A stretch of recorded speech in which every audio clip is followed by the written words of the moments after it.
আসসালামু আলাইকুম। আমি আজকে মাছের একটা রেসিপি নিয়ে হাজির হলাম। আমি আজকে দেখাবো ছোট মাছের ঝাল। সাধারণত আমরা ছোট মাছ কমই খাওয়া হয়, বাচ্চাদের জন্য তেমন খাওয়া হয় না। আর যারা ছোট মাছ পছন্দ করেন আর মুখে রুচি নাই, তাদের জন্য আজকে রেসিপিটি দুর্দারুণ হবে। কারণ ঝাল ঝাল যারা খেতে পারেন, তারা আজকে রেসিপিটি দেখলে বারবার বানিয়ে খাবেন। আমি আজকে নিয়েছি রেসিপিটির জন্য ভাগনা মাছ, অনেকে ভাঙন মাছও বলে, আবার ফাইসা মাছ নামেও অনেকেই পরিচিত, যে যার এলাকায় নাম ধরে ডাকে। যাই হোক, আমি প্রথমে মাছগুলোকে ভালো করে কেটে বেছে ধুয়ে নেব। তারপর নেব এর রেসিপির জন্য পেঁয়াজ কুচি, শুকনো মরিচ, রসুনের কুচি।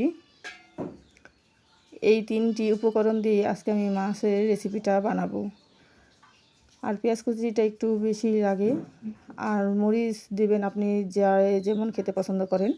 যারা ঝাল খেতে পছন্দ করেন তারা একটু বেশি দিবেন, যারা কম খেতে পছন্দ করেন তারা একটু কম দিবেন মরিচের পরিমাণটা। আর রসুনটা অবশ্যই দিতে হবে, কারণ রসুন মরিচ না যদি হয় তাহলে তো এটার গ্রানটা আসবে না।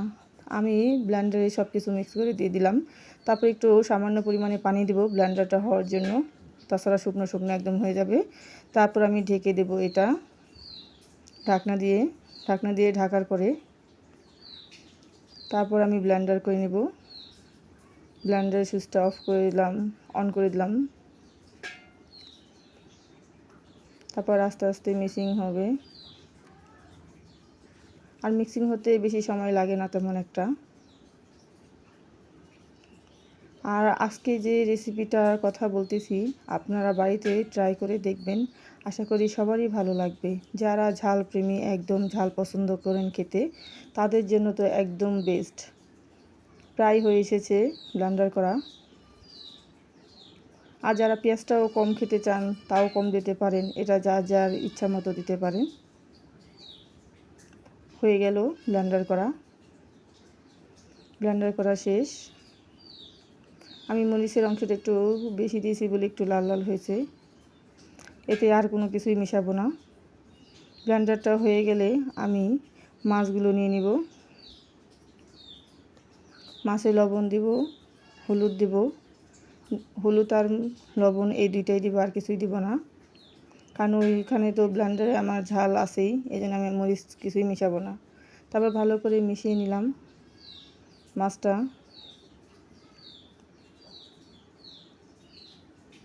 মেশানো হয়ে গেল। তারপর আমি একটি পাত্রে তেল দিয়ে দিব। তেলটা গরম হয়ে এসেছে প্রায়। প্যানে ভাজলাম, কারণ প্যানে ভাজলে মাছটা নিচ দিয়ে লাগে না, আঁচও সুন্দরই হয় আস্তে আস্তে। তারপর মাছগুলো সব দিয়ে দিলাম। মাছগুলো অল্প আঁচে আস্তে আস্তে ভাজতে হবে, কারণ এটা একদম কড়কড়া ভাজা হবে। কারণ মাছটা একটু এই রসুন মরিচটা খেতে গেলে একটু বেশি পরিমাণে ভাজতে হবে, তাছাড়া স্বাদ লাগবে না কাঁচা কাঁচা থাকলে। মাছগুলো আমি উল্টে দিলাম।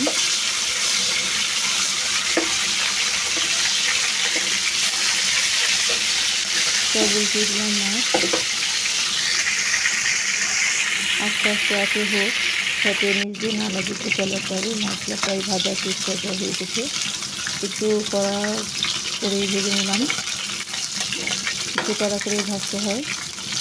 আর ভাজাটা একটু বেশি হলে ওই মাছের গ্রানটাও আসে ভালো, খেতেও খুব স্বাদ লাগে। মাছ ভাজা শেষ হয়ে গেল। তারপর আমি একটি পাত্রে উঠিয়ে নিলাম সব। মাছ ভাজা হয়ে গেলে আমি যে ব্লেন্ডার করেছি ওগুলা দিয়ে দিব পাত্রে। সব কিছু মিশিয়ে যে ব্লেন্ডারটা করে রেখেছিলাম, তারপর দিয়ে আস্তে আস্তে নেড়ে নেব। আর এইগুলো দেওয়ার আগে একটু তেল দিয়ে তারপর এটা দিতে হবে, মিক্সিং করাগুলো সব।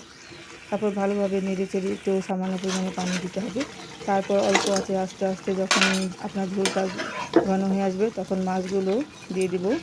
তারপর মাছগুলো দিয়ে নেড়ে চেড়ে ভালো করে নেব, যাতে মাছে মশলাগুলো ভালো করে ঢুকে।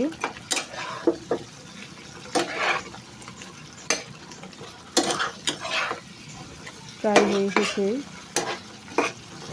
ঝোলটা আঠালো আঠালো হয়ে গেছে। আর এটাতে কোনো পানি রাখা যাবে না, একদম ভাজা ভাজা করতে হবে, কারণ পানি রাখলে ওই স্বাদ থাকবে না।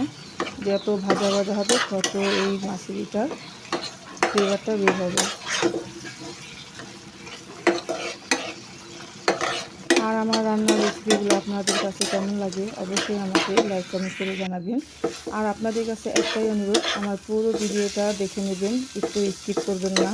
কারণ একটা ভিডিও বানাতে গেলে অনেক কষ্ট হয়, অনেক শ্রম দিতে হয়।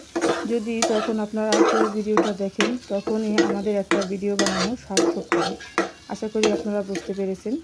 মাছটা হয়ে এসেছে, আমি এখন এটাকে নামিয়ে নিলাম। দেখুন, এখন এটাকে পরিবেশন করব। এটা গরম ভাতের সাথে একদম ঝাল ঝাল হলে তো আর কোনো কথাই নেই। আর মোটামুটি গরম ভাতের সাথে সব জিনিসই একটু স্বাদ অন্যরকম হয়। একদম গরম ধোয়া উঠতেছে। আশা করি রেসিপিটি সবারই ভালো লেগেছে। আর কার কাছে কেমন লেগেছে আমাকে অবশ্যই কমেন্ট করে জানাবেন। যদি এতে কোনো ভুল ত্রুটি হয়ে থাকে তাও জানাবেন। মাছটা হয়ে গেছে।